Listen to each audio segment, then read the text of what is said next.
You will see life has become very congested in our house, so you can understand why I'm not really interested in listening to people tell me to tidy my house. We are boxed up, as you might say. But the thing is that what this does is it stops people from having the closure, if you wish. These boxes take an incredible amount of hard work.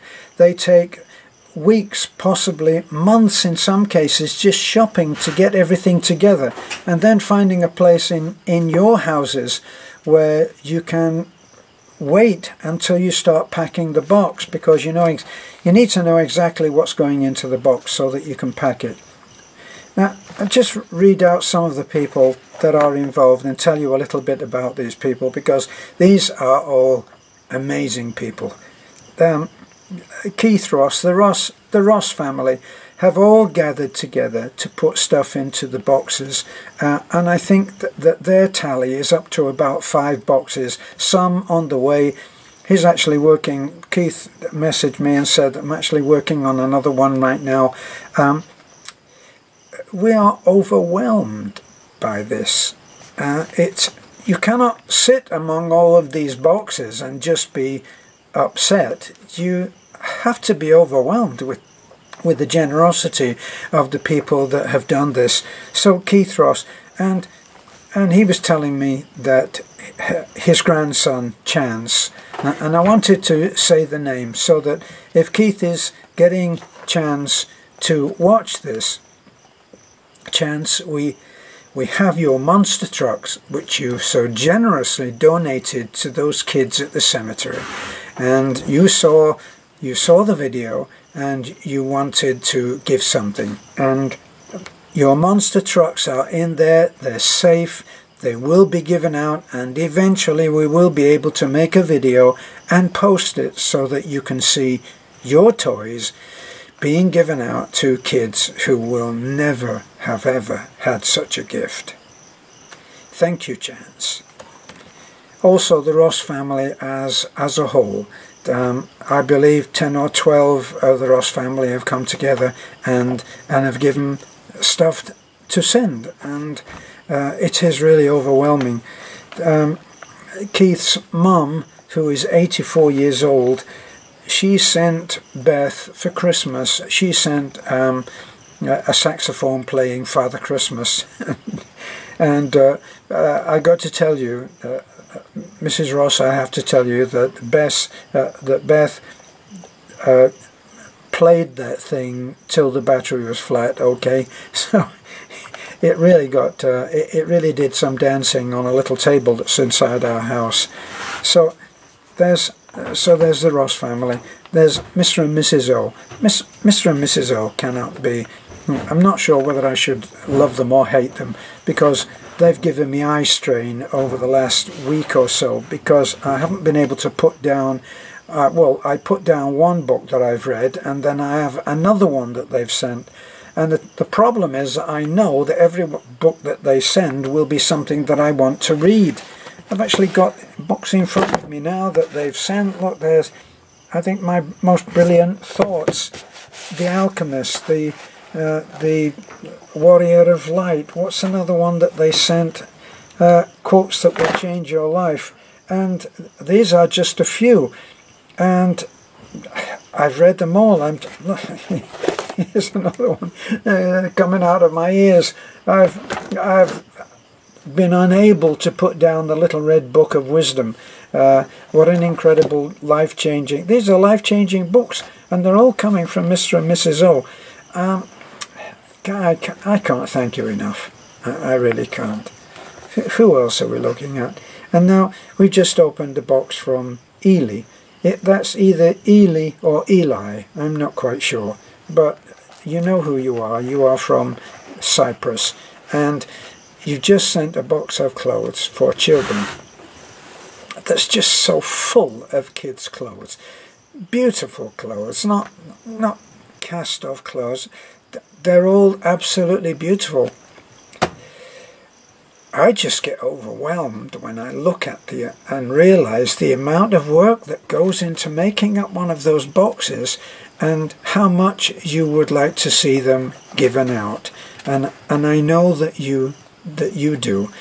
When we were still able to give out, or well, we were still giving out, we gave out some gifts from the Karate family, and the Karate family gave a whole box to a young boy called Boyette, who is blind in one eye from birth, and who is the most wonderful kid. And that, if you can find that video, and you're not moved by that, you have a heart of stone, believe me. So the Karate family sent those, and we helped Boyette to unpack his box. A lot of people don't seem to understand that we are making videos, and it's not one of those where you give a gift to somebody and then they unpack it themselves in their own time, in their own thoughts. These are items which need to be shown, and that's why Beth sits with the person excuse me, sits with the person and unpacks the box and hands them the pieces as they come out of the box. And that way everybody is rewarded. And even though people give what they give without any thought of reward, the joy of seeing those gifts go to those, especially children, is something that that needs to be given. That thank you needs to be given. A lot of people, Keith Ross especially, Keith said that it particularly touched him when we went to what we called, we make up these names on the spur of the moment and they stick, but that was the cemetery children. And when we pulled up to give stuff out at the cemetery, the kids that came up to get something were in rags.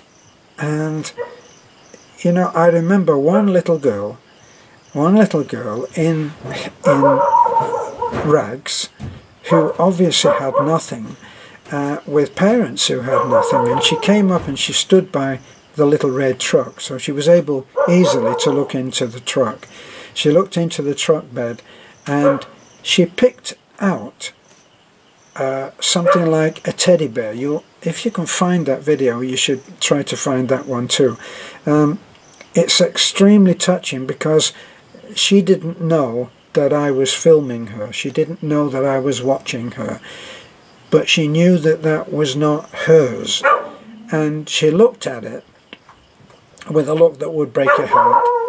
And she put it back, which I just thought was incredible. And there was a young boy there. It was the biggest toy that one of the karate kids of the karate family had given as a sacrifice, because it was an expensive toy, and it was, as luck would have it, it was a gun, right? But it was one of those guns that makes noises and lights up and all of that. And there was one boy there who, I don't know how his t-shirt hung on him, because I'm getting to overuse the word rags, but it was just in tatters. And I knew that this big toy, he was at age where he would absolutely love that, and I handed it to him, and he actually had difficulty in processing that I was giving it to him. And these are the kind of experiences which are life-changing. When we invited Kerry, our Australian friend, when we invited him to come and stay with us, he said that coming over and seeing what he did changed him.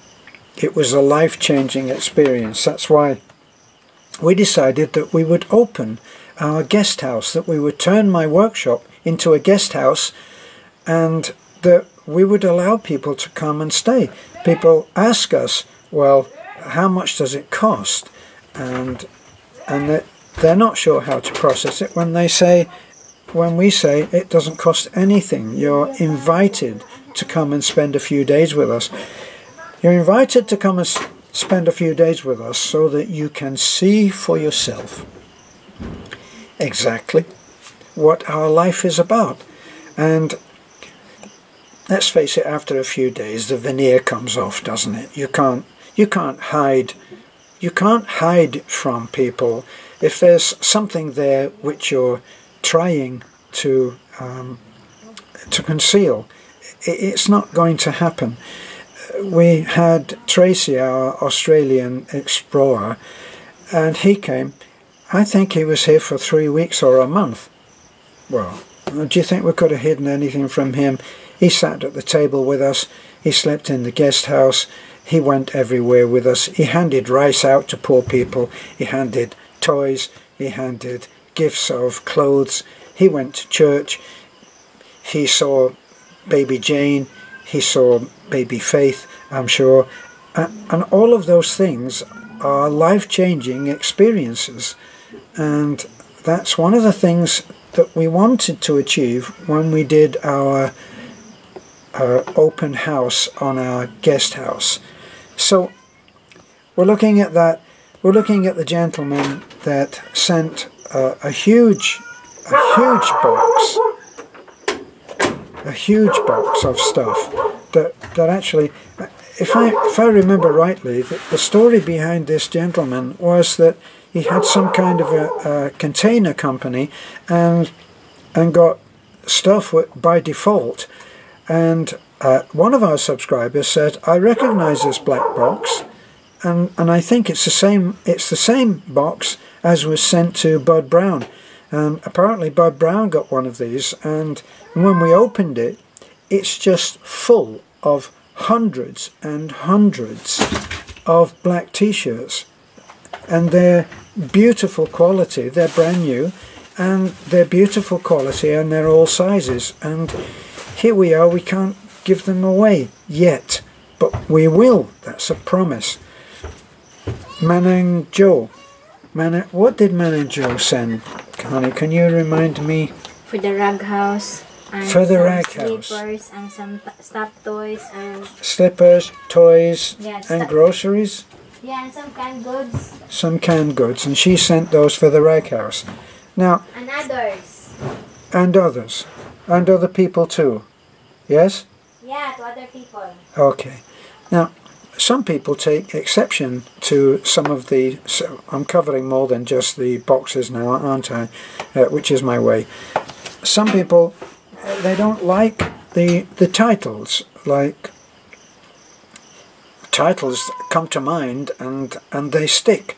And the rag house, the rag houses, that came to mind because we used to drive along the National Highway, and off down among rice fields there were two houses that were just like just been put together by recycled materials, and they were pitiful.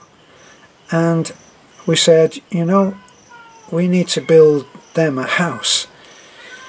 Turned out that they were related. The two houses were related. They were about 30 or 40 feet apart, and they were both falling to pieces.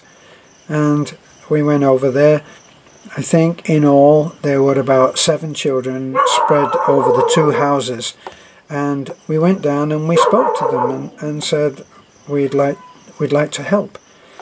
Now those kids actually I pick them up now every Sunday. I pick them up. Tomorrow I'll be picking up the rag house kids. Beth called them.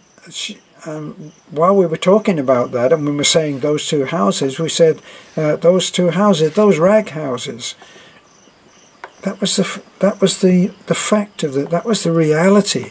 That was what came to mind. We looked at them, and after that, they were called the rag house kids. Nothing derogatory in calling them that. And we've since had other kids there were some kids that we used to pass all the time when we were going down to the road. And I used to think it was wonderful because we would see 3 or 4 children spread out over a couple of carabao. And one of them was so tiny, he was smaller than the head of the carabao. And he always used to call out, used to call me Cano, which is short for Americano, which is completely wrong, but why would I tell a little boy that? And he always calls me Cano, and still does. And they all go to church, and I pick them up if they're on the road. I pick them up and take them into church, and then I get them home when they're done. But they were called the Carabao Kids. What else would we call them? So it's one of those things that names and stories emerge, and these things, well, we've got the Australian explorer, we've actually got the Antarctic explorer. He came and he helped and has helped since. There are other people. We have Patch, who for the last year or more has been sending the funds to be able to buy extra fortified calcium and vitamins for baby Jane. And baby Jane has recently broken her leg again and has just come out from hospital, but she's still in cast, and she'll be going for a checkup in a week's time. We are not allowed to do any welfare work. We have an agreement which we are forced to keep, and so this is why you're not seeing the usual activity. Now, here's the irony. Here's the irony. People that cause this by showering the DSWD and burying them in complaints, thinking that they hurt us. And the truth is that none of this inactivity hurts us, because we do other things, and that's what we've done. And right now we are heading up, our next big number, we're heading up to 116,000 subscribers. So every time that we've had enforced activity, enforced inactivity was forced on us some time ago, around April. As soon as that happened, our numbers went through the roof. We were adding 1,500 a day. A day! At one point, even 2,100 in a day. And we've never, apparently you can buy subscribers. I don't know what that means, what good they are if you bought them. Surely that's a number on a page. But we've never had to do that, because we had areas and times and periods where we had a flat line. The same, we see things on a graph from YouTube, and we never went higher or lower. We just kept gradually adding subscribers, and that was by sharing, by people telling others about them. I had a letter today, a comment that said, I shared your video about abandoning your wife, which got me a terrible bad name, but it was a prank. And she said, I sent it to my daughter in Hong Kong and she never stopped laughing. So this is how we added our subscribers, and it always accelerated as it's accelerating now. This is an irony. I would love to think that people were best motivated by seeing kids fed and all of that, but they do want to be entertained, and that's also what our goal is. Our goal is not in the course of entertaining you, in the course of making you smile, in the course of giving you a good laugh to start the day or end the day. We still want to be able to help, and apparently the two things go hand in hand like this, like a dovetail joint. And so it's all